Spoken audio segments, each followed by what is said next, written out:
சற்று முன் கிடைக்கப்பெற்ற மிக மிக முக்கியமான செய்தி ஒன்று வெளியாகியிருக்கு. செந்தில் பாலாஜி மீது வழக்கு பதிவு. போலீஸ் குவிப்பு. செந்தில் பாலாஜி அவர்கள் ஏற்கனவே கைது செய்யப்பட்டு சிறையில் அடைக்கப்பட்டிருந்தார். தொடர்ந்து ஜாமீனில் வெளிவந்து தற்போது எம்எல்ஏவாக உள்ளார். கரூரில் நடந்த சம்பவத்திற்கு காரணம் செந்தில் பாலாஜி தான் என சொல்லப்படுது. அதனால்தான் நடைபெற்ற தேர்தலில் கூட செந்தில் பாலாஜி கரூரை விட்டு கோவையில் நின்றார். கரூரில் நின்றிருந்தால் கண்டிப்பாக தோல்வியை தழுவியிருப்பார்.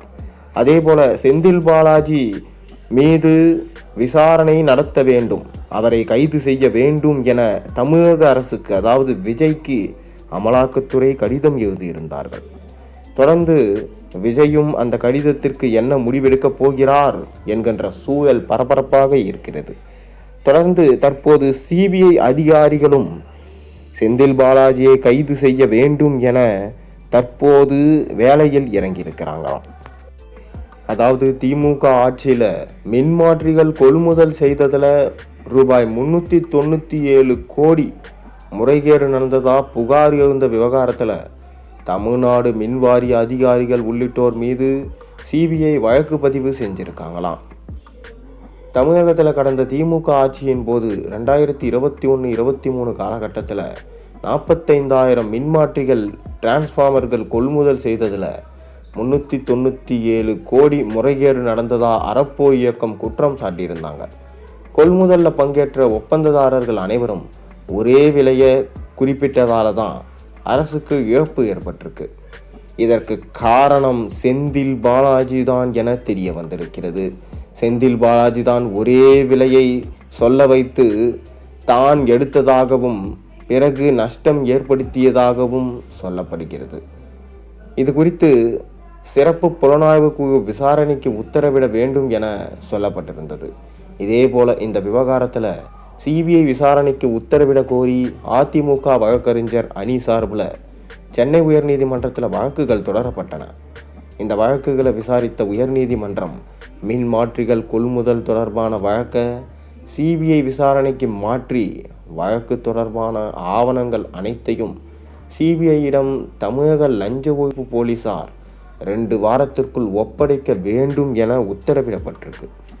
இதற்கிடையே இந்த உத்தரவை எதிர்த்து தமிழ்நாடு மின் பகிர்மான கழகம் தாக்கல் செய்த மேல்முறையீட்டு மனுவை உச்சநீதிமன்றம் தள்ளுபடி செய்தது. இந்நிலையில் மின்மாற்றிகள் கொள்முதல் விவகாரத்தில் தமிழ்நாடு மின்வாரிய அதிகாரிகள் உள்ளிட்டோர் மீது சிபிஐ தற்போது வழக்கு பதிவு செஞ்சிருக்கு. மேலும் அவங்க அனைவரும் இதற்கு காரணம் செந்தில் பாலாஜி தான் என கை காமித்தால் செந்தில் பாலாஜியின் ஜாமீன் ரத்து செய்யப்படும், மீண்டும் அவரை சிறையில் அடைப்பார்கள். ஏற்கனவே செந்தில் பாலாஜி ஜெயலலிதா அம்மையார் ஆட்சி காலத்தில் போக்குவரத்து துறையில் வேலை வாங்கி தருவதாக பல்வேறு லட்சம் கோடியை மாணவர்களிடமிருந்து கையாடல் செய்ததால் அவர் சிறையில் அடைக்கப்பட்டார். தொடர்ந்து நெஞ்சு வலி வந்த மாதிரி ஹாஸ்பிட்டலில் இருந்து பிறகு சிறைக்கு சென்றார். தொடர்ந்து தற்போதும் ஜாமீனில் தான் வெளிவந்து எம்எல்ஏவாக உள்ளார். எப்போது வேண்டுமானாலும் அந்த கேஸில் அவர் திரும்பியும் சிறைக்கு செல்ல வாய்ப்பிருக்கிறது. இப்படி இருக்கும் சூழலில்தான் தற்போது டிரான்ஸ்ஃபார்மர்கள் மின்மாற்றியில் செய்த ஊழல் ஓகாங்கரமாக வெடித்துள்ளது. 347 கோடி கிட்டத்தட்ட ஊழல் செய்தது. ஒட்டுமொத்தமாக திமுக ஆட்சியில் 1000 கோடி வரை ஊழல் செய்தது என அனைத்தும் வெட்ட வெளிச்சத்திற்கு வந்துள்ளது. மேலும் செந்தில் பாலாஜி தற்போது தலைமறைவாக இருப்பதாக சொல்லப்படுகிறது. கோவையில் வெற்றி பெற்று தற்போது எம்எல்ஏவாக செந்தில் பாலாஜி இருக்கிறார். தொடர்ந்து செந்தில் பாலாஜியை ஊழியர்கள், அதாவது அரசு ஊழியர்கள் கை காமித்தால் கண்டிப்பாக ஸ்டாலின் அவர்கள் தன்னால் எதுவும் செய்ய முடியாது, இனி நடப்பதை நீயே பாற்றுக்கொள் என ஸ்டாலின் கொடைக்கானலுக்கு கிளம்பி சென்று விட்டார்.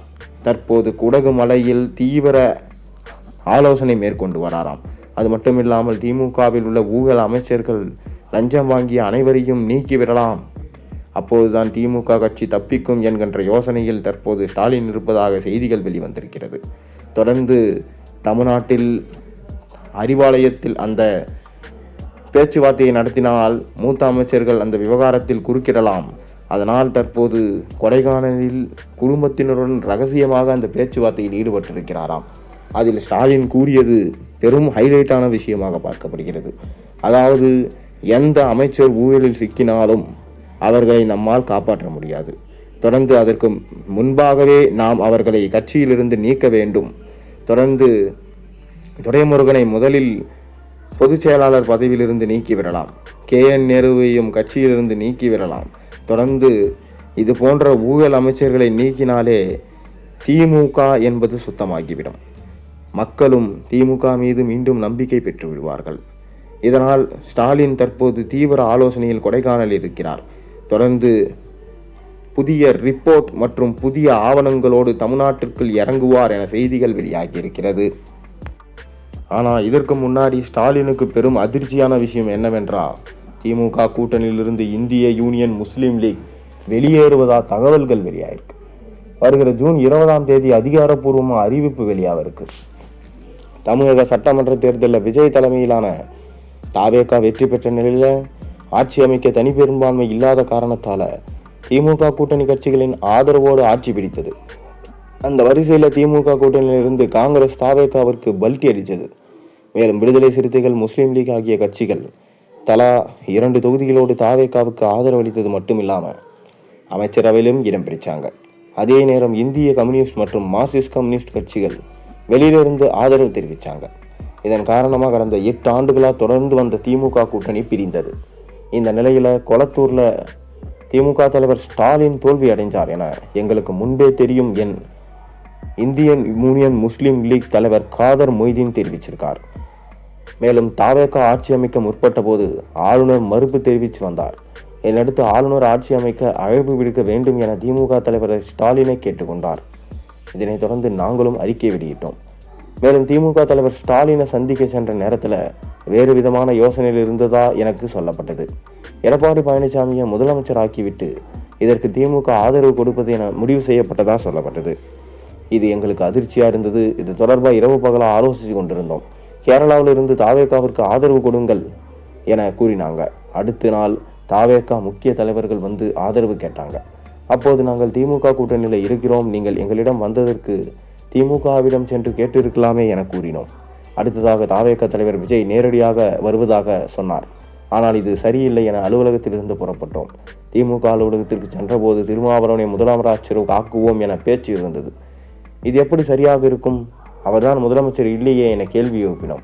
6 மாத காலத்திற்குள் MLAவாக தேர்வு செய்யலாம் என தெரிவித்தார்கள். இது எங்களுக்கு பெரும் அதிர்ச்சியை தந்தது. தற்போது தாவேகா அரசுக்கு ஆதரவு அளித்ததோடு அமைச்சரவையிலும் இடம்பெற்றிருக்கிறது இந்தியன் யூனியன் முஸ்லீம் லீக்.